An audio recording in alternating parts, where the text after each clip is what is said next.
সুবহানাল্লাহ, আলহামদুলিল্লাহ, লা ইলাহা ইল্লাল্লাহ, আল্লাহু আকবার। আপনাদেরকে তবলিগের যুদ্ধ গ্রুপের নিয়ে হানাহানি মারামারি একটা ঘটনা বলি। ঘটনাটা হলো হুজুর সাল্লাল্লাহু আলাইহি ওয়াসাল্লাম রমজান মাসের যে শবে বরাত, এটা কবে হবে আল্লাহ রসুল উম্মতের মাঝে জানানোর জন্য বের হয়েছিল।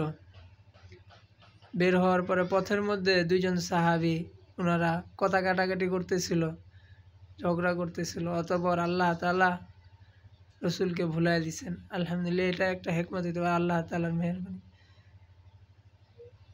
এখানে মূল কথা হইলে গিয়া যখন উম্মতের মধ্যে ফাসাদ হয় তখন বরকতময় এবং রহমতের যে জিনিসগুলা ওইটা আল্লাহ তাআলা ভুলাই দেন। এই জন্য ভাই, মারামারি এটা আমাদের কখনো কাম্য ছিল না, কাম্য হবেও না। আমরা মারামারি হানাহানি চাইও না। কিন্তু এক ব্যক্তিকে নিয়ে এত কেন এটা? মানে আমরা তো খালেকের দিকে মাখলুকের কোনো আমরা আগে তো এরকম ছিলই না। যে সমস্ত মেহনত ছিল আল্লাহর জন্য, আল্লাহ খাওয়ায় আল্লাহ পালে, আল্লাহর দিকে ডাকার মেহনত ছিল। এখন সাত সাহেবের দিকে ডাকা হইতেছে কেন? যে সাত সাহেব আনতে হবে, সাত সাহেবরে যাইতে হবে, সাত সাহেবরে বয়ান করতে হবে। আরে ভাই, আল্লাহর কথা আল্লাহ যারা দিয়া বলাইবে সেই বলবে।